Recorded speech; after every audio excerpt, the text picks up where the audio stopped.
On the day of my mother's funeral, my wife was throwing a party at our house with another man. I said nothing. I had already installed hidden cameras. In court, when she asked for half of everything, I handed the judge a recording. When he pressed play, her blood ran cold. I'm glad to have you here. Follow my story until the end and comment the city you are watching from so I can see how far my story has reached. I pulled into my driveway at 9:30 in the evening, exhausted from the longest day of my life. The funeral service had drained every ounce of emotional strength I had left. My mother Eleanor had been my anchor for 60 years, and now she was gone. All I wanted was to collapse into bed and let the grief wash over me in the privacy of my own home. But as I approached my front door, something was wrong. Music. Laughter. The warm glow of lights spilling through the windows told me Hannah was entertaining guests. On the night of my mother's funeral, I stood frozen on my own doorstep, key in hand, trying to process what I was hearing. The sound of clinking glasses mixed with Hannah's distinctive laugh cut through the evening air like a knife. My chest tightened as I slowly turned the key and stepped inside. The living room was filled with people I barely recognized. Hannah's book club friends, neighbors I hadn't spoken to in months, and in the center of it all, a man I'd never seen before. He was tall, maybe in his early 50s, with salt and pepper hair and an expensive suit. He stood too close to my wife, his hand resting casually on her lower back. Hannah spotted me first. Her face shifted from carefree joy to what I can only describe as forced sympathy, but not before I caught that split second of annoyance at my unexpected arrival. "Oh, honey," she said, rushing toward me with arms outstretched. "You're home. How are you holding up?" The concern in her voice felt rehearsed, performed for the audience around us. I glanced over her shoulder at the man in the expensive suit, who was watching our interaction with what looked like amusement. "I'm tired," I said simply, because I didn't trust myself to say more. "Of course you are, sweetheart." Hannah's hand touched my arm, but there was no warmth in it. "I thought it would be good to have some friends over. You know, to lift the spirits. Death is so depressing, and I felt like we needed some positive energy in the house." Positive energy. On the night I buried my mother. "Everyone," Hannah announced to the room. "This is my husband Ronald. He just got back from his mother's funeral." A collective murmur of sympathy rippled through the group, but I could see it in their eyes. They were uncomfortable. They knew this was wrong, but none of them had the courage to say it. The man in the expensive suit stepped forward, extending his hand with a practiced smile. "I'm so sorry for your loss, Ronald. I'm Mark Davidson. Hannah's told me so much about you." His grip was firm, confident. The kind of handshake that belonged to a man who was used to getting what he wanted. But what struck me wasn't his confidence. It was the way Hannah's face lit up when he said her name, and how quickly she looked away when she realized I was watching. "Mark's been such a comfort to me during this difficult time," Hannah said, her voice taking on that syrupy, sweet tone she used when she was lying. "He lost his own mother last year, so he really understands what we're going through." We, as if she had lost anything. As if she had spent the last 3 months driving to the hospital every day, holding my mother's hand while she slowly slipped away. As if she had been the one to make the impossible decisions about end-of-life care. I excused myself and walked upstairs, my legs feeling heavy with each step. From the bedroom window I could see into the backyard where more people had gathered around our patio table. Hannah had set out the good china, the plates that belonged to my mother that we'd brought back from her house just 2 days ago. They were eating off my dead mother's dishes while celebrating God knows what. I sat on the edge of my bed, still wearing the black suit I'd worn to say goodbye to the woman who raised me, and listened to my wife's laughter floating up through the floorboards. There was something different about that laugh, something I'd never heard before in our 12 years of marriage. It was free, uninhibited, like the sound of someone who had been holding their breath and could finally exhale. At 11:15 I heard cars starting up in the driveway, voices calling out their goodbyes, promises to get together soon. Through the bedroom window I watched Mark Davidson walk to his car, a sleek black BMW that probably cost more than I made in 6 months. But he didn't leave immediately. He stood by his car, looking back at the house, waiting. Hannah appeared in the doorway a moment later. I couldn't hear their conversation, but I could see their body language. The way she touched his arm, The way he leaned down to whisper something in her ear that made her smile. The way they stood just a little too close for a little too long before he finally got in his car and drove away. When Hannah came to bed an hour later, I pretended to be asleep. She slipped under the covers without a word, but I could feel the energy radiating from her body. She wasn't tired. She was wired, excited about something. On the night of my mother's funeral, my wife was lying next to me, practically vibrating with anticipation. I stared at the ceiling until dawn, my mind racing with questions I didn't want to ask and answers I didn't want to know. But one thought kept circling back, growing stronger with each passing hour. This wasn't the first time Mark Davidson had been in my house. The way he moved through the rooms, the casual familiarity with which he helped himself to drinks from our bar, the ease with which Hannah had introduced him to her friends. This was a man who belonged here. And if that was true, then everything I thought I knew about my marriage was a lie. By the time the sun came up, I had made a decision. I wasn't going to confront Hannah. I wasn't going to demand answers or threaten divorce or do any of the things a betrayed husband was supposed to do. Instead, I was going to watch. I was going to wait, and I was going to find out exactly what my wife had been hiding from me. The next morning, while Hannah slept in after her party, I drove to the electronics store downtown and bought 4 small security cameras with motion detection and audio recording capabilities.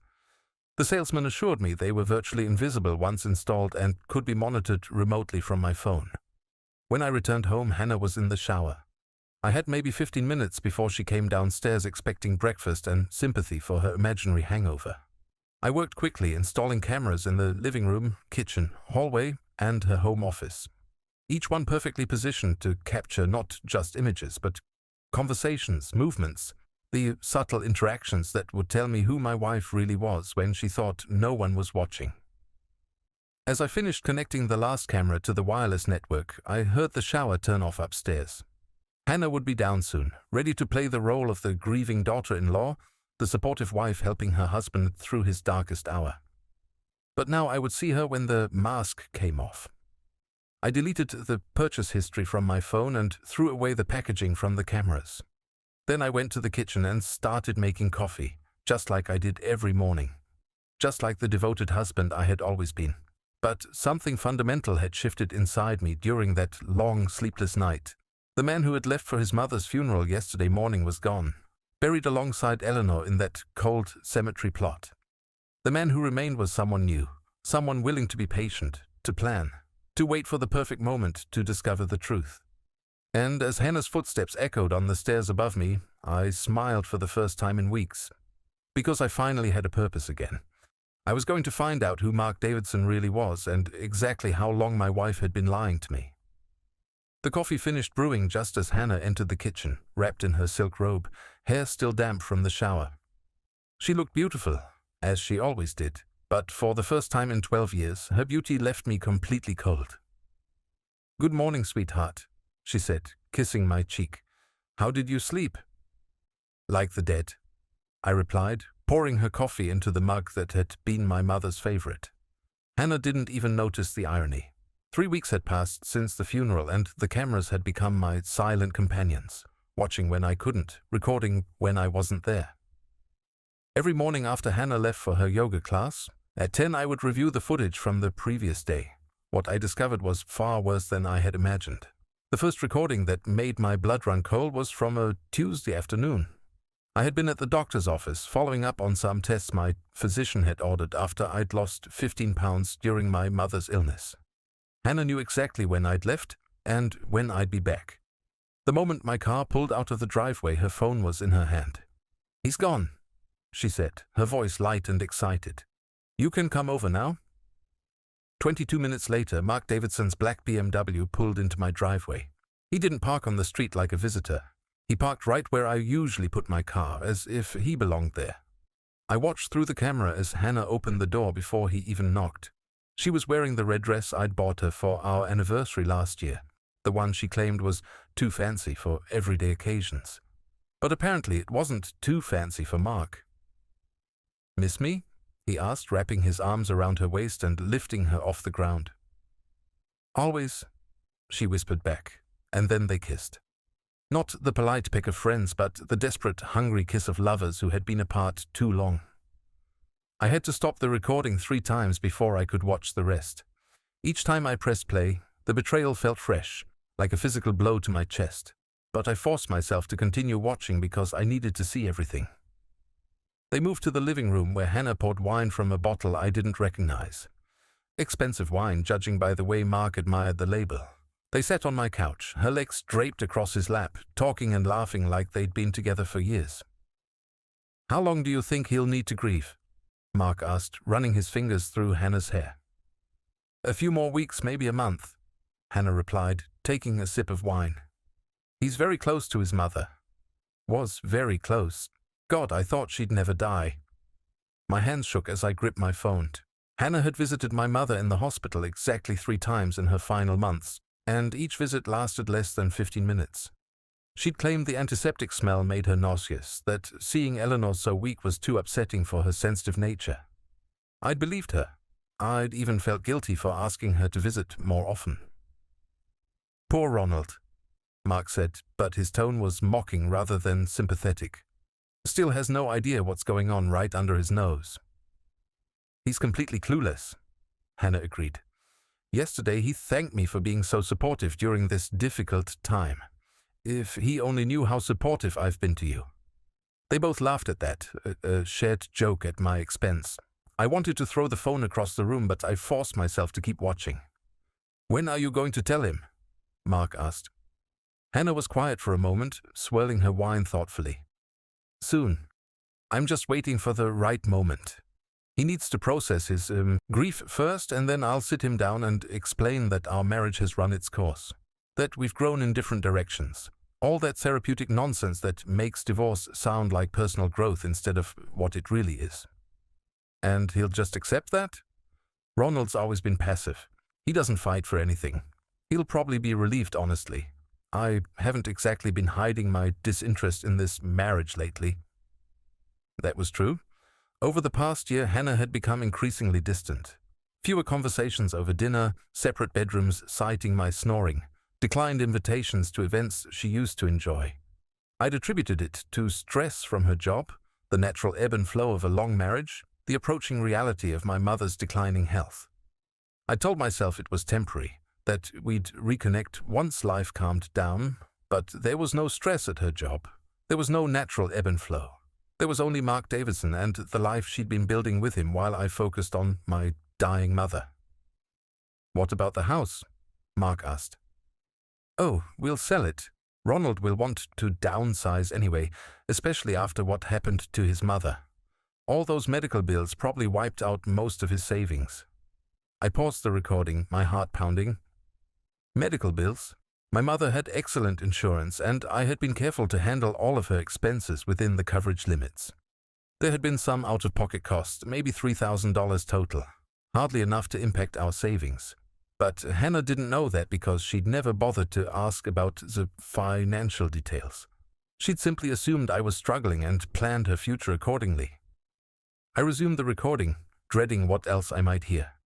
"We could get something in the hills," Hannah continued. "I saw this beautiful place last week when I was driving around with Sarah. 4 bedrooms, granite countertops, a pool, much more our style than this suburban box." Our style. As if they were already a couple, already making decisions together about where to live and how to spend the money from selling my house. The recording went on for another 47 minutes. They talked about vacation plans for the summer, restaurants they wanted to try, couples they hoped to socialize with once their relationship was public. They talked about everything except the man whose life they were casually dismantling. But the most chilling moment came near the end when Mark checked his watch and said he needed to leave before I returned. "Same time Thursday?" he asked, kissing her goodbye. "Actually, Ronald has a dentist appointment Thursday afternoon. We could have the whole evening." "Perfect. I'll bring dinner from that Italian place you love." They had my schedule memorized. They knew my appointments, my routines, my habits well enough to plan their affair around them. This wasn't a recent development or a moment of weakness. This was a calculated, long-term deception that had been going on for months, maybe longer. After reviewing that recording, I started paying closer attention to the patterns. Mark visited on average 3 times per week, always when I was away from the house for extended periods. He had a key to the back door, which explained how he'd been able to come and go without neighbors noticing. Hannah had given him access to my home, my sanctuary, the place where I'd grieved for my mother and worried about our marriage and never suspected that my wife was entertaining another man in my absence. The emotional recordings were bad enough, but the financial ones nearly sent me to the hospital. On a Friday afternoon, while I was visiting Eleanor's grave and bringing fresh flowers, Hannah was on the phone with someone discussing joint bank accounts and investment portfolios. "No, he doesn't pay attention to the statements," she was saying. "Ronald leaves all the financial management to me. He just assumes everything is fine." This was true. I'd always trusted Hannah to handle our household finances. She had an accounting background and seemed to enjoy managing budgets and investments. Every month she'd give me a summary of our financial position, and I'd nod approvingly and thank her for taking care of such tedious details. "The checking account has about 12,000 and there's maybe 45,000 in the retirement accounts," she continued, "plus whatever equity we have in the house." I nearly dropped my phone. We had closer to 90,000 in retirement savings, and the house was almost paid off. Hannah was either grossly mistaken about our financial position or she was deliberately understating our assets. Given everything else I discovered, I suspected the latter. "What about life insurance?" the voice on the other end asked. 200,000 through his work, but that's only if something happens while he's still employed. He's been talking about early retirement, which would complicate things." Early retirement. I'd mentioned it exactly once in passing after a particularly stressful day at the office. I'd said something about how nice it would be to retire at 62 and spend more time with family. Hannah had seemed supportive at the time, encouraging me to think about what I'd want to do with my free time. Now I understood her enthusiasm differently. Early retirement would eliminate the life insurance payout that was apparently part of her long-term financial planning. "Don't worry," Hannah continued. "I'll make sure he stays at work until we're ready to make our move. He's very focused on providing for our future. He won't retire if he thinks it would leave us financially vulnerable." Our future. She was talking about securing my life insurance while planning to leave me for another man. The cold calculation of it took my breath away. That night I sat in my study pretending to read while Hannah watched television in the living room. She was texting, constantly, smiling at her phone in a way she hadn't smiled at me in months. Every few minutes she would giggle softly at something on her screen, then glance toward the study to make sure I wasn't watching. I wasn't watching her. I was watching the live feed from the camera in the living room, reading her text messages on my phone as she typed them. "Can't wait for tomorrow," she wrote to Mark. "R will be at that work thing until late." "Should I bring anything special?" he replied. "Just yourself. And maybe that wine you brought last time. I want to celebrate." "What are we celebrating?" "I'll tell you tomorrow. Let's just say our timeline might be accelerating." I closed my eyes and leaned back in my chair. Accelerating timeline, celebration. Whatever Hannah was planning, it was happening soon, and it was going to be worse than anything I'd already discovered. I opened my laptop and began researching divorce lawyers, not because I was ready to file, but because I needed to understand my rights and options. What I found was sobering. In our state, Hannah would be entitled to half of all marital assets, including retirement accounts, home equity, and any inheritance received during the marriage. Inheritance. My mother had left me everything in her will, including the family home that had been paid off decades ago, her investment accounts, and several valuable pieces of jewelry that had been in our family for generations. The total value was significant, probably close to $300,000, and according to state law, Hannah would have a claim to half of it, unless she'd done something to disqualify herself from that claim. Adultery was still grounds for an unequal distribution of assets in divorce proceedings, but only if it could be proven with clear and convincing evidence. For the first time in weeks, I smiled as I looked at my phone where hours of recordings were stored in a secure cloud account. Clear and convincing evidence was exactly what I had, and more was being recorded every day. I just needed to be patient a little longer. Let Hannah and Mark continue their affair. Let them make their plans. Let them celebrate whatever timeline they were accelerating. Because when the time came for them to make their move, I would be ready with evidence they never imagined existed. The hunter had become the hunted, and they didn't even know they were being watched. The call came on a Wednesday morning while I was reviewing security footage from the previous day. Hannah had left early for what she claimed was a doctor's appointment, but the cameras showed her spending 2 hours at Mark's apartment complex instead. I was so focused on documenting her lies that I almost didn't answer when my phone rang. "Mr. Holloway, this is Patricia Morse from Morse, Anderson and Associates. I was your mother's attorney." My stomach tightened. I'd been expecting this call for weeks, but somehow it still caught me off guard. "Yes, Miss Morse. Thank you for calling." "I'm sorry for your loss, Mr. Holloway. Your mother was a remarkable woman. I have her will ready for probate, and there are some matters we need to discuss in person. Would you be available to come in this afternoon?" I glanced at my calendar. Hannah wouldn't be home until evening, which meant I could meet with the attorney and review the inheritance details without her immediately demanding information she had no right to possess. 2 o'clock would work, I said. "Perfect. And, Mr. Holloway, you might want to bring a financial advisor with you. Your mother's estate is more substantial than you might expect." More substantial. Those words echoed in my mind as I drove to the law office. My mother had lived modestly her entire life. She'd worked as a secretary for the school district, clipped coupons, shopped sales, and never seemed to spend money on anything but necessities. But I'd also known she was careful with money, that she saved religiously and invested conservatively. Patricia Morse was a woman in her 70s with silver hair and sharp eyes behind wire-rimmed glasses. She'd known my mother for over 20 years, handling her legal affairs with the same meticulous attention Eleanor had applied to everything in her life. "Your mother was very proud of you, Ronald," she said as she opened a thick file folder. "She talked about you constantly, your marriage, your career, how responsible you've always been." I nodded, not trusting myself to speak.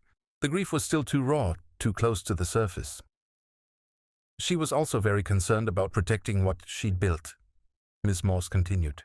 "Particularly in recent months, she mentioned that she had some worries about your wife." My blood went cold. "What kind of worries?" She never went into detail, but she did say that Hannah had been asking a lot of questions about family finances during her hospital visits. Questions that seemed inappropriate for someone who was supposedly there to provide emotional support. I thought back to Hannah's rare visits to the hospital. Each time she'd claimed they were too difficult for her, that seeing my mother so weak was overwhelming. But apparently she'd found the strength to interrogate a dying woman about money. "Your mother was very specific about her wishes," Ms. Morse said, pulling out several documents. "She wanted to make sure her legacy went to family members who would honor her memory and use her gifts wisely." She slid a document across the desk. "This is the will, but there are some additional provisions that might surprise you." I scanned the first page, expecting to see the house and a modest savings account. Instead, I found myself looking at assets totaling over $800,000. $800,000? I whispered. "Your mother was an excellent investor, Ronald. She started buying blue-chip dividend stocks in the 1970s and never sold a single share. She also inherited some property from her own parents that has appreciated significantly over the decades." I stared at the numbers, trying to process what I was seeing. The house was worth $250,000. Stock portfolios totaling $430,000. A rental property in the next county worth $120,000. And various other assets including savings accounts, bonds, and valuable jewelry. "There's more," Ms. Morse said gently. "Your mother was very concerned about protecting this inheritance from potential marital claims. She specifically structured her bequests to you as separate property, not marital property." "What does that mean?" "It means that under normal circumstances, your wife would have no claim to any of these assets in the event of a divorce. Your mother was very clear about that. She said she didn't want her life's work to be divided among people who hadn't earned it." I leaned back in my chair, overwhelmed. My mother had somehow anticipated that my marriage might end badly, and she'd taken steps to protect me from financial devastation. But how had she known? "There's one more thing," Ms. Morse said, her expression becoming more serious. "About 3 months ago, your mother received a visit from your wife. Hannah came here asking questions about the will." My chest tightened. "What kind of questions?" "She wanted to know if she was named as a beneficiary, what assets your mother owned, and when probate would be completed. She claimed you had sent her to gather information because you were too grief-stricken to handle the details yourself. I felt sick. I never sent her. I suspected as much. Your mother was very upset about the visit. She said Hannah had been pushy and demanding, acting entitled to information that wasn't her business. That's when your mother decided to add the additional protective clauses to her will. Miss Morse pulled out another document. She also decided to add this codicil, which specifically states that if you predecease her or if your marriage ends within 2 years of her death, the entire estate goes into a trust with you as the sole beneficiary.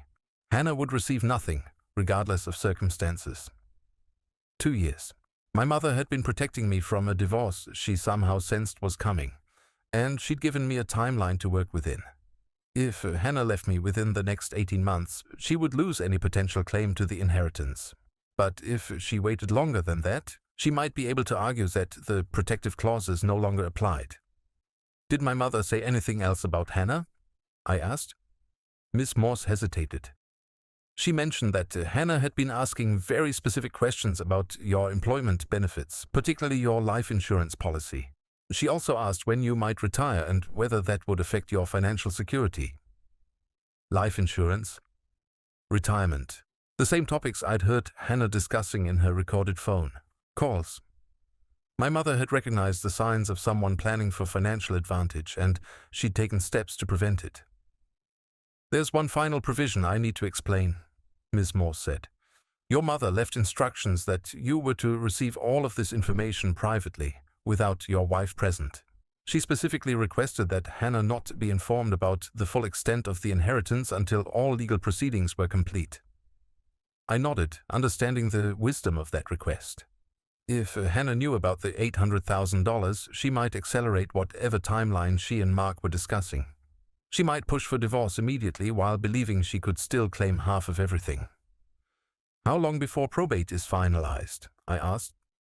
6 to 8 weeks, assuming no complications. But, Ronald, there's something else you should know. If Hannah challenges any of these provisions, it could extend the process significantly.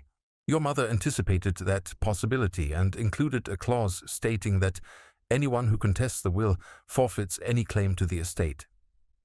I left the law office with copies of all the documents and a new understanding of how carefully my mother had been watching my marriage. She'd seen things I'd missed, recognized warning signs I'd ignored, and protected me in ways I was only beginning to appreciate. But she'd also given me a weapon I hadn't expected. Hannah's inappropriate inquiries about the inheritance, documented by a reputable attorney, would be additional evidence of her calculating nature if this situation ever went to court. That evening, Hannah returned home with shopping bags from expensive stores, claiming she'd treated herself to a little retail therapy after her doctor's appointment. She was wearing a new outfit that probably cost more than I spent on clothes in 6 months, and she seemed unusually cheerful. "How was your day, honey?" she asked, kissing my cheek with the same artificial affection she'd been displaying for weeks. "Quiet," I said. "I spent some time organizing Mom's papers." "Find anything interesting?" The casual way she asked the question made my skin crawl. She was fishing for information about the inheritance, probably hoping I'd discovered some unexpected windfall she could factor into her future plans with Mark.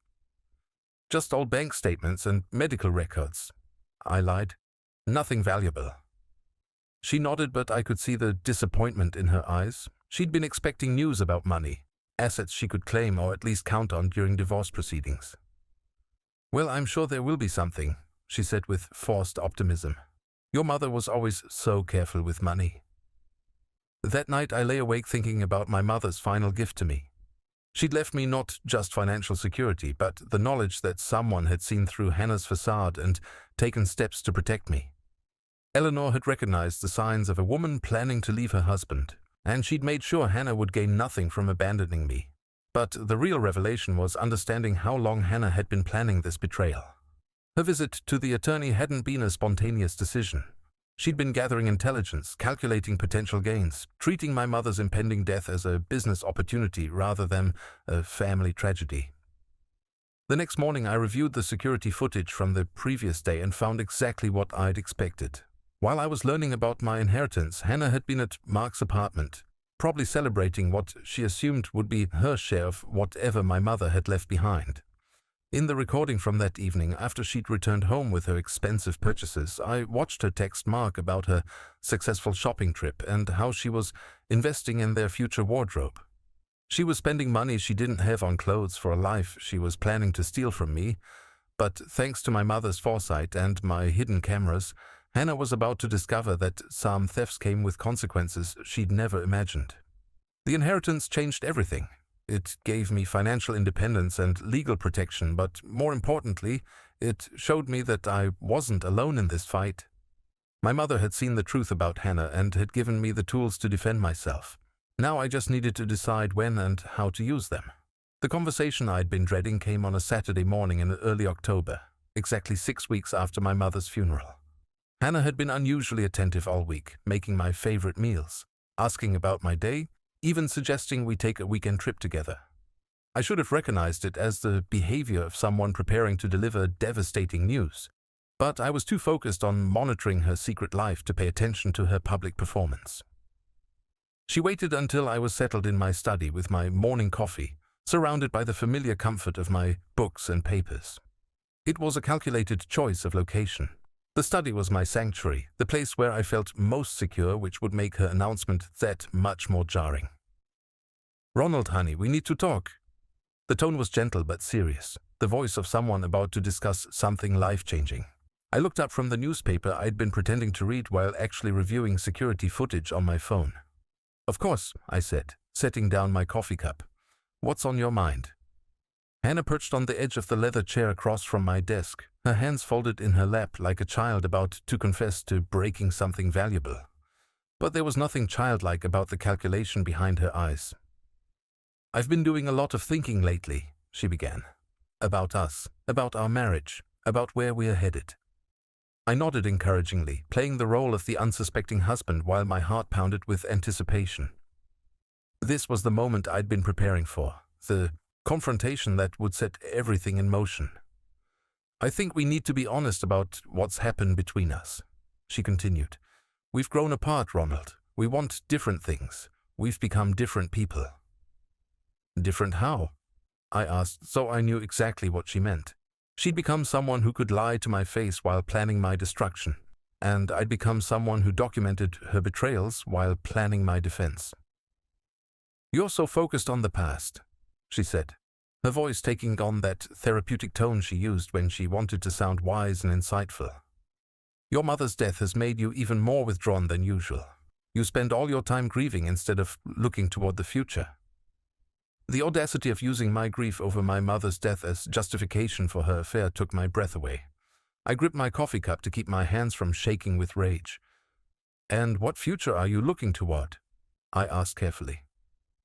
"A different one than what we have now," she said. "Ronald, I want a divorce." There it was. The words hung in the air between us like a blade waiting to fall. I stared at her for a long moment, letting the silence stretch until she began to fidget uncomfortably. "A divorce," I repeated slowly, as if the concept were foreign to me. "I know this is shocking," she said, rushing to fill the silence. "But I've been thinking about this for months. We're not happy, Ronald. When was the last time we laughed together? When did we last have a real conversation about anything meaningful? When was the last time you weren't planning to leave me?" I thought but didn't say. Instead, I asked, "Is there someone else?" The question hit her like a physical blow.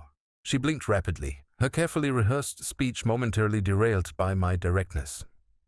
"That's not what this is about," she said finally. "This is about us, about the fact that we've become strangers living in the same house." "But is there someone else?" I pressed. "Ronald, please don't make this harder than it has to be." "That's not an answer." She sighed dramatically, as if I were being unnecessarily difficult. "No, there's no one else. This decision is about our relationship, not about another person." The lie came so easily, so convincingly, that I almost admired her skill. If I hadn't spent weeks watching her with Mark Davidson, if I hadn't heard her plan our divorce while celebrating with her lover, I might have believed her. "I see," I said.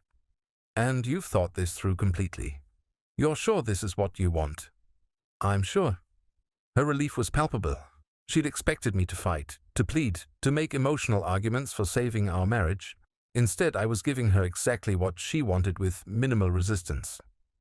Then I suppose we should discuss the practical matters, I said, as if we were talking about refinancing the mortgage instead of ending 12 years of marriage. Hannah's face brightened. She pulled out a manila folder he hadn't noticed her carrying, obviously prepared for this conversation to go smoothly. I've already spoken to an attorney, she said, opening the folder to reveal several typed pages. Just to understand our options. I want this to be fair for both of us. Fair. The word tasted bitter in my mouth as I watched her spread the documents across my desk. She'd been planning this divorce while I grieved my mother, consulting lawyers while I trusted her to handle our finances, preparing legal strategies while I believed in our marriage. What does fair look like to you? I asked. Well, obviously we'll split everything equally, she said, pointing to a list she'd prepared. The house, our savings accounts, retirement funds, your mother's inheritance once that's settled. My mother's inheritance. There it was, the real reason for her timing. She'd been waiting for Eleanor to die so she could claim half of everything, including assets that would never legally belong to her. That seems reasonable, I said, scanning her list with feigned interest. She'd estimated our total assets at approximately $400,000. Not including the inheritance she assumed would add significantly to that total. I'm glad you're being so mature about this, she said, her relief obvious. I was worried you might try to make things difficult. Why would I make things difficult? If you're unhappy, if you want to leave, then leaving is probably the best thing for both of us. She blinked, clearly surprised by my reasonable response. She'd prepared for arguments, tears, desperate attempts to save the marriage. Instead, I was handling her betrayal with the same calm efficiency I brought to business negotiations. There is one thing I'd like to ask, I said, leaning back in my chair. Why now? What changed? I told you, we've grown apart. No, I mean why this specific moment? Why not 6 months ago? Why not wait until next year? She hesitated, probably trying to think of an explanation that didn't involve Mark Davidson's timeline for their relationship. Your mother's death made me realize how short life is, she said finally, how important it is not to waste time being unhappy. Another lie, but this one particularly cruel. She was using Eleanor's death as cover for a betrayal she'd been planning long before my mother became ill. I understand, I said. Life is indeed short, too short to spend it with people who don't value what you have to offer. Hannah nodded enthusiastically, missing the double meaning entirely. Exactly. I knew you would understand once you thought about it rationally. Oh, I've been thinking about it very rationally, I assured her. In fact, I've been thinking about a lot of things lately. About trust, about loyalty, about what marriage really means. Something in my tone made her pause. For a moment I saw uncertainty flicker across her face as if she sensed an undercurrent she couldn't identify. Ronald, I hope you know this isn't easy for me either, she said. I do care about you. I want us both to be happy. I'm sure you do, I replied. And I want the same thing. I want both of us to get exactly what we deserve. She smiled, reassured by what she interpreted as my acceptance of her decision. But I wasn't accepting anything. I was simply buying time, gathering information, and preparing for the battle she didn't know was coming. So, what happens next? I asked. I'll file the paperwork early next week. My attorney says it should be straightforward since we're in agreement about the division of assets. Probably 90 days until everything's finalized. 90 days. She had our entire future mapped out, probably synchronized with whatever timeline she and Mark had established for their new life together.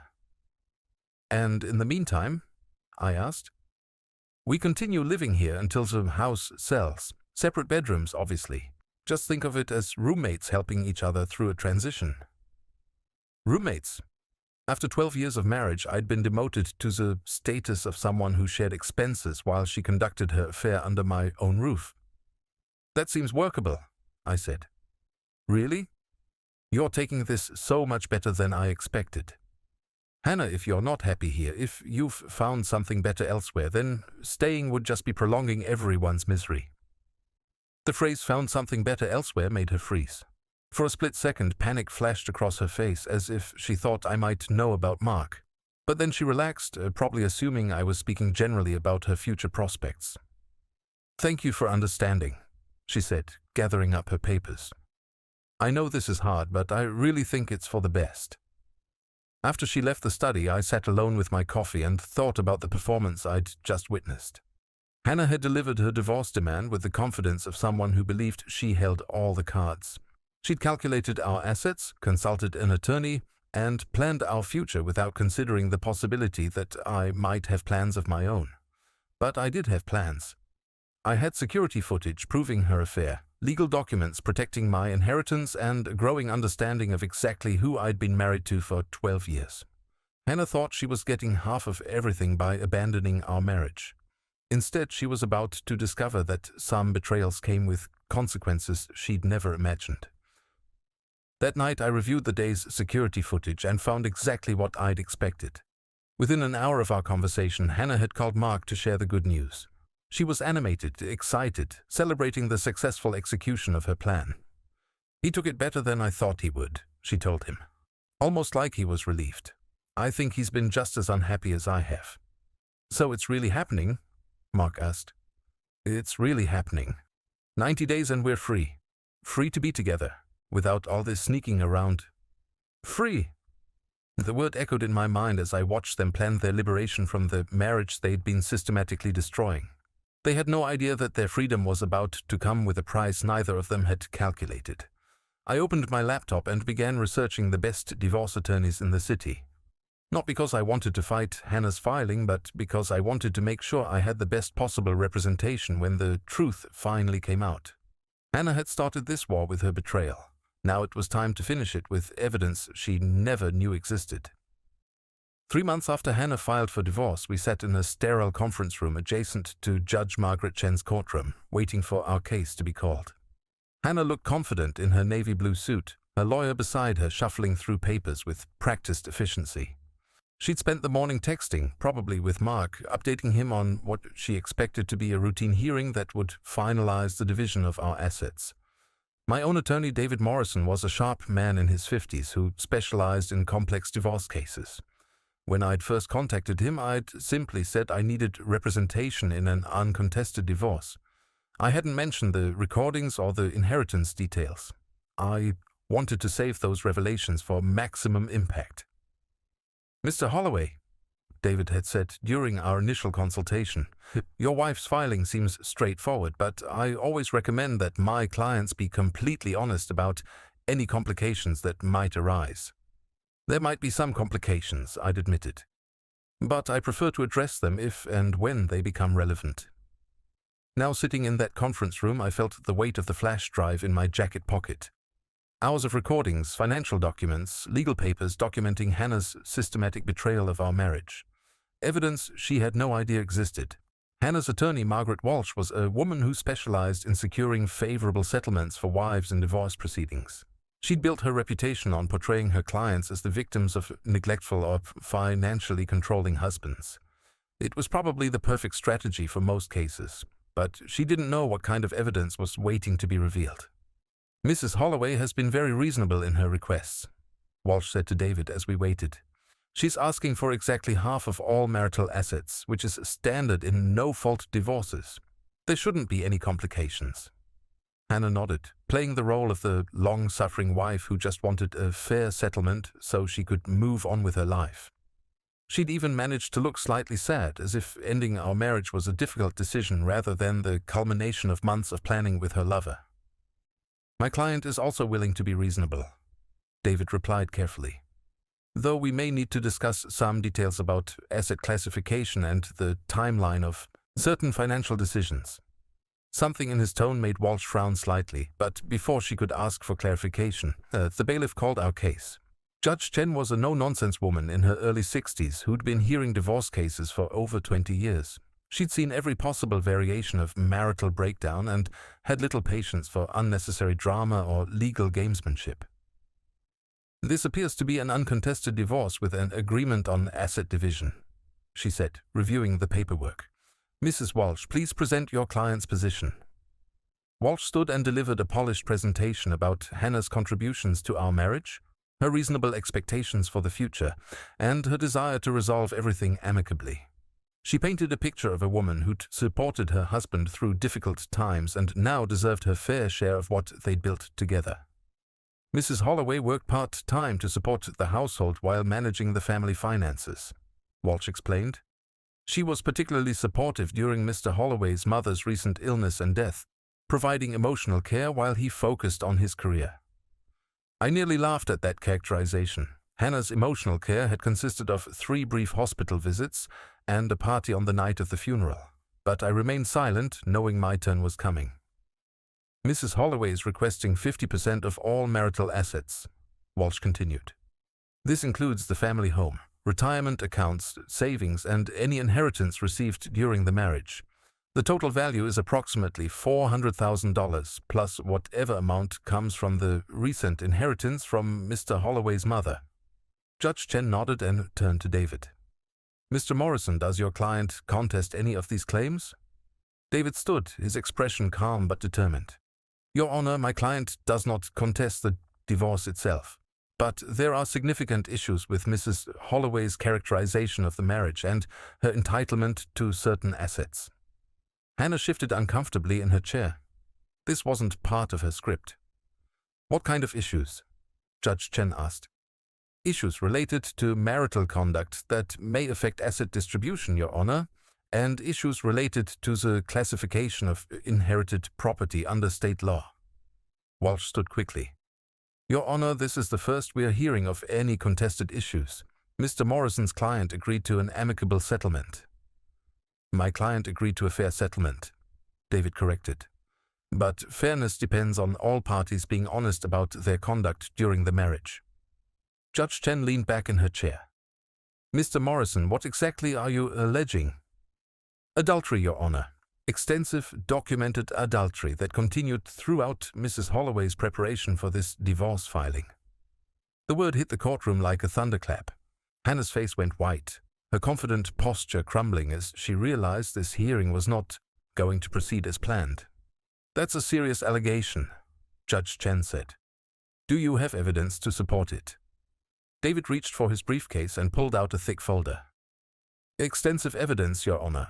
Security camera footage, recorded conversations, documented meetings between Mrs. Holloway and her paramour dating back over 6 months. Hannah turned to look at me for the first time since we'd entered the courtroom. Her eyes were wide with shock and growing fear. She was beginning to understand that her carefully planned betrayal had been discovered and documented. Walsh recovered quickly from her surprise. Your Honor, even if these allegations are true, adultery doesn't automatically disqualify a spouse from marital property in this state. That's correct, Judge Chen agreed. But it can be a factor in determining an equitable distribution, particularly if there's evidence of financial misconduct or attempts to conceal assets in preparation for divorce. David smiled slightly. That's exactly what we're alleging, Your Honor. Mrs. Holloway has been systematically deceiving her husband about their financial position while planning to leave him for another man. What kind of deception? The judge asked. Mrs. Holloway told her paramour that their marital assets totaled approximately $400,000. In reality, the amount is significantly higher. She also made false statements about her husband's employment benefits and retirement plans, apparently as part of calculating what she would gain from the marriage ending. I watched Hannah's face as David spoke. She was realizing that her private conversations with Mark had somehow been recorded, that her secret planning had been exposed. But she didn't know how extensive the evidence was. Additionally, David continued, Mrs. Holloway visited the attorney handling Mr. Holloway's mother's estate, attempting to gather information about the inheritance without her husband's knowledge or consent. She made false claims about being authorized to collect this information. Judge Chen frowned. Mrs. Walsh, how do you respond to these allegations? Walsh looked flustered, clearly unprepared for this turn of events. She huddled quickly with Hannah, whose whispered responses were obviously not providing the answers she needed. Your Honor, we'd need to review any alleged evidence before responding substantively, Walsh said finally. Mr. Morrison, are you prepared to present this evidence today? Yes, Your Honor. David pulled the flash drive from his folder. We have audio recordings, video footage, and documentation spanning several months. We also have testimony from Mrs. Eleanor Holloway's attorney regarding Mrs. Holloway's inappropriate inquiries about the inheritance. Judge Chen studied the flash drive as if it were a piece of evidence in a murder trial rather than a divorce proceeding. This is highly unusual. Mrs. Walsh, did your client disclose any of this conduct to you when she filed for divorce? No, Your Honor, she did not. Hannah was staring at the flash drive like it was a bomb about to explode, which in a sense it was. Your Honor, David said, before we proceed with reviewing the evidence, there's another matter that affects asset distribution. Mr. Holloway's inheritance from his mother includes specific provisions designed to protect those assets from marital claims. He pulled out another set of documents. The deceased specifically structured the inheritance to ensure that it would remain separate property, not subject to division in divorce proceedings. She also included provisions that would forfeit any claims if the marriage ended within 2 years of her death due to adultery or abandonment. Hannah made a small choking sound. She was beginning to understand that her mother-in-law had somehow anticipated this situation and taken steps to protect me from exactly what she was trying to do. Judge Chen took the inheritance documents and read them carefully. This is very thorough estate planning. And you're saying Mrs. Eleanor Holloway suspected her daughter-in-law might try to leave her son for financial gain? The evidence suggests she had concerns about Mrs. Holloway's motivations, yes. Those concerns appear to have been well-founded. Walsh tried one more time to regain control of the situation. Your Honor, we object to this ambush approach. We need time to review whatever evidence Mr. Morrison claims to have. Mrs. Walsh, your client filed for divorce claiming this was an amicable split with no contested issues. If there are contested issues, we need to address them before finalizing any settlement. Judge Chen looked directly at Hannah. Mrs. Holloway, did you engage in an extramarital affair during your marriage? Hannah's mouth opened and closed silently. She looked at Walsh for guidance, but her attorney was obviously out of her depth. Your Honor, Walsh said desperately, I need to consult with my client privately before she answers any questions. Of course.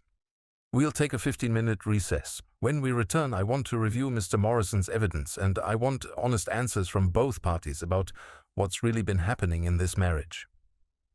As the judge left the courtroom, Hannah turned to me with an expression of pure betrayal, as if I had somehow wronged her by discovering her affair. How long have you known? She whispered. I looked at her calmly. Long enough. Ronald, we can work this out. We don't have to. Hannah, I interrupted quietly. You threw a party on the night of my mother's funeral. You've been planning to leave me while stealing half of everything I've worked for. You lied about our finances, about your feelings, about everything that mattered. She started to cry, but they weren't tears of remorse. They were tears of frustration and fear from someone whose carefully laid plans were falling apart. The only thing we need to work out, I continued, is how much of what you've done is going to become part of the public record.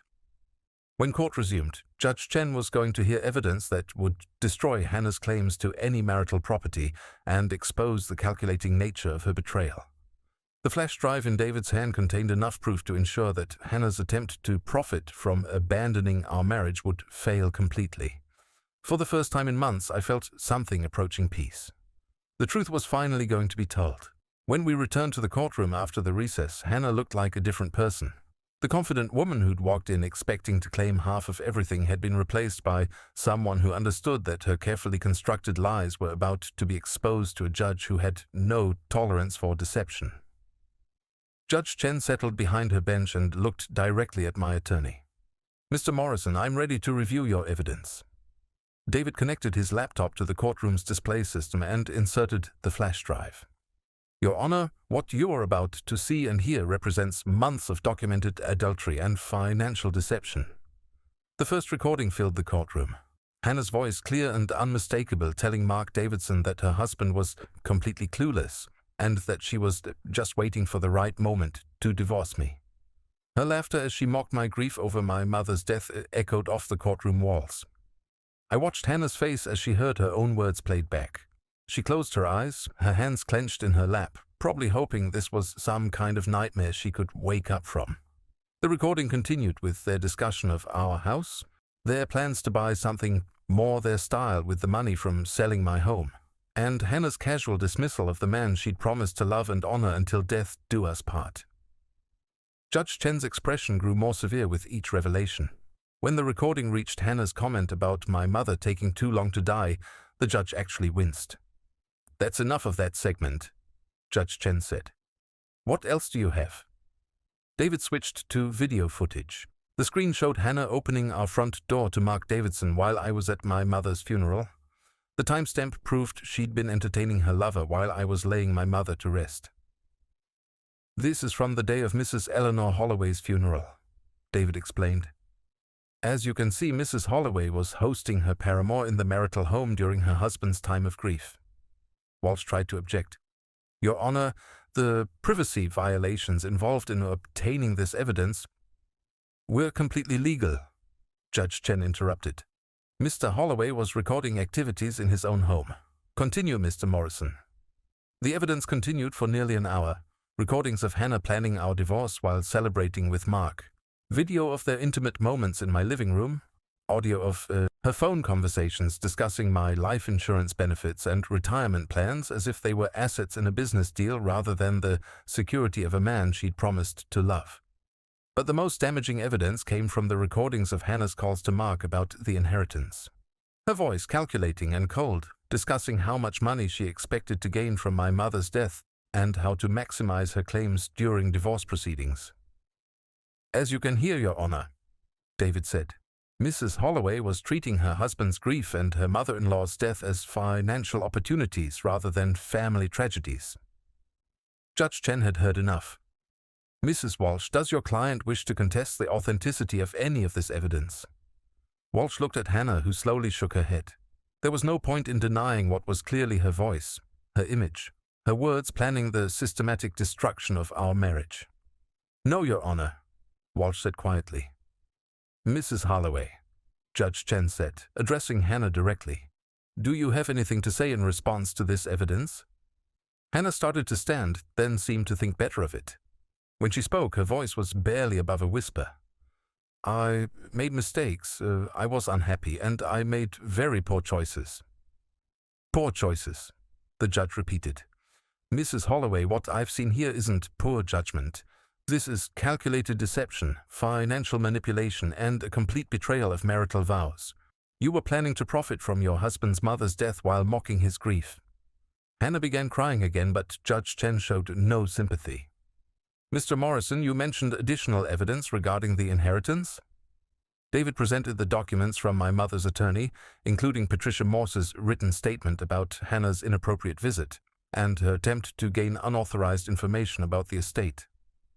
Mrs. Eleanor Holloway was so concerned about her daughter-in-law's behavior that she specifically structured her will to protect her son from exactly this situation, David explained. She included provisions that would forfeit any marital claims if the marriage ended within 2 years of her death due to adultery or abandonment. Judge Chen reviewed the inheritance documents carefully. "This is remarkably prescient estate planning. Mrs. Holloway clearly understood her daughter-in-law's character better than her son did." I felt a pang of sadness at that observation, but also gratitude. My mother had protected me in ways I was only beginning to appreciate. "Based on the evidence presented," Judge Chen continued, "I'm ruling that Mrs. Hannah Holloway has forfeited any claim to marital property through her conduct. The adultery is clearly documented and ongoing. The financial deception demonstrates bad faith in the divorce proceedings, and the inheritance is properly classified as separate property under the terms of the will." Hannah's sob echoed through the courtroom. Her attorney put a consoling hand on her shoulder, but there was nothing Walsh could do to salvage this disaster. "Mrs. Holloway will receive no portion of the marital home, no portion of retirement accounts, and no portion of the inheritance. She's entitled to her personal belongings and any assets she brought to the marriage independently." "Your Honor," Walsh tried one last time, "my client contributed to the household for 12 years. Surely she's entitled to some compensation." "Your client contributed adultery and deception," Judge Chen interrupted. "She systematically planned to defraud her husband while mocking his family tragedies. In my courtroom, such behavior results in forfeiture of marital rights." The judge looked at Hannah one final time. "Mrs. Holloway, your conduct in this matter has been appalling. You treated your marriage like a business transaction, and your husband's grief like a profit opportunity. You will leave this marriage with exactly what you deserve, nothing." The gavel came down with finality that seemed to echo forever.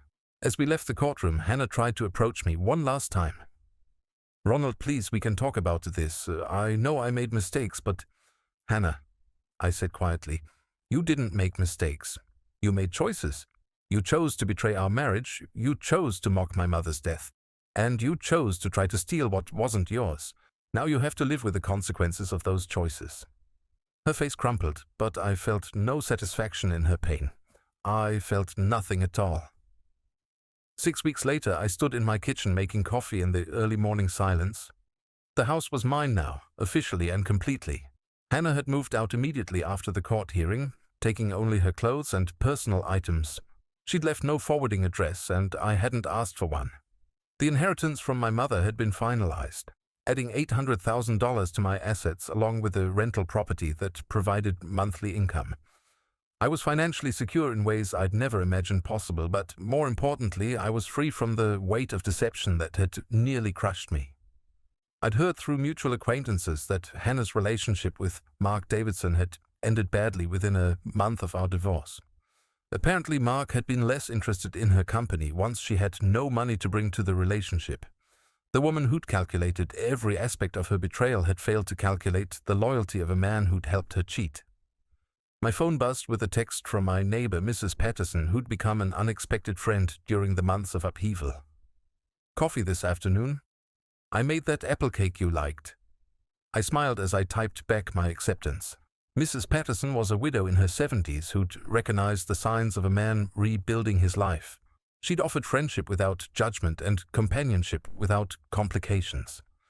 As I sat on my back porch with my morning coffee, I thought about the journey from that terrible night when I'd found Hannah celebrating on my mother's funeral day to this peaceful morning in my own home. The anger had faded, replaced by something I hadn't expected: gratitude. Hannah's betrayal had been devastating, but it had also been revealing. Without the recordings, I might have spent years wondering what I'd done wrong, what I could have changed, how I might have saved a marriage that was already destroyed by someone who'd never truly valued it.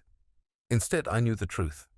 I'd been married to someone who saw me as a financial opportunity rather than a partner, someone who treated my family's tragedies as business advantages, someone who planned my emotional destruction while sleeping in my bed.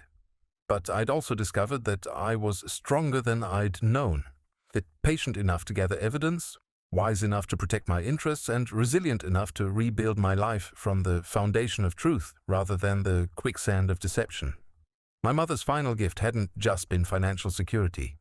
She'd given me the tools to recognize predatory behavior and the legal protection to survive it. Eleanor had seen through Hannah's facade and taken steps to ensure that her son would emerge from this betrayal with dignity and resources intact. I raised my coffee cup in a silent toast to my mother's wisdom and my own survival. The woman who tried to profit from my grief had lost everything, while the man she'd tried to destroy had found peace.